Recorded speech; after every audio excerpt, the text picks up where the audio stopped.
राधे राधे, जय श्री कृष्ण। दोस्तों, मैं एक बहुत ही प्यारा आज बेटी विवाह गीत लेकर आई हूँ। आप लोग को कैसा लगता है कमेंट में जरूर बताइएगा। लाइक करिए, शेयर करिए। जो लोग नए हैं चैनल को ज्वाइन भी करिए। तो ये प्यारा सा बेटी विवाह गीत सुनिए। गुलरी के पुलवा देख है नाही कबहू, केतनो रखवे रखवार। गुलरी के फुलवा देख है नाही कबहू, केतनो रखवे रखवार।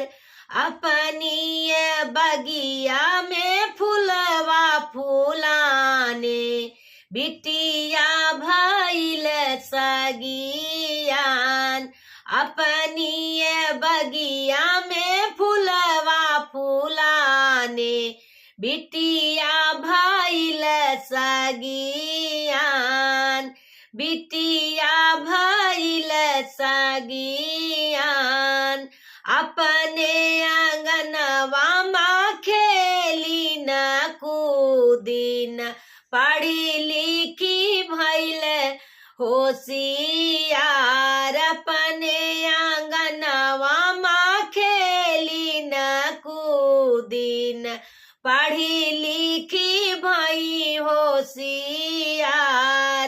तोहरे बियाहन काए मोरी गुड़ुई, लागी फिक्रिया हमार। तोहरे बियाहन काल ए मोरी गुड़ुई, लागी फिक्रिया हमार।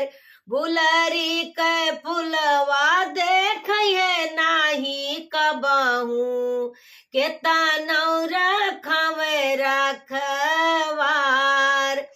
मुहवा घुमाई पापा यसुआ छुपावे, सोची सोची भय भीनु सार। मुहवा घुमाई पापा यसुआ छुपाई, सोची सोची भय भीनु सार। कहवा बियाही कावन घर जाई, पापा के मनवा विचार।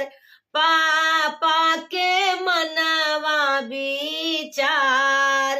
तोहरी नयोग बेटी सबर देखबाई, भूली जैबू नैहर के दुलार।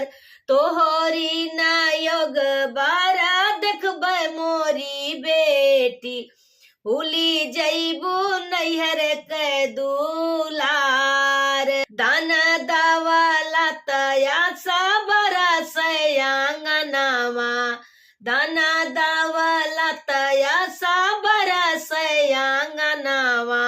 सुख भरा होई परिवार, सुख भरा होई परिवार।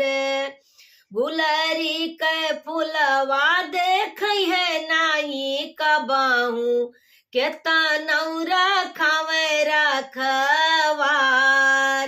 आखियां नया सुआ विदा हम करबाई, भरी भरी देबै आशीष।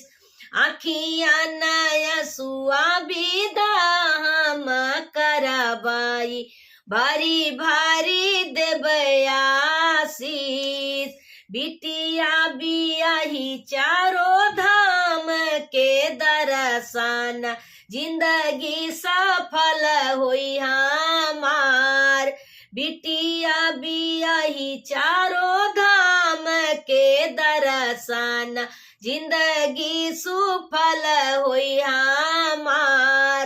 गुलरी के फुलवा देख नाही कबहू, केतनो रखवे रखवार।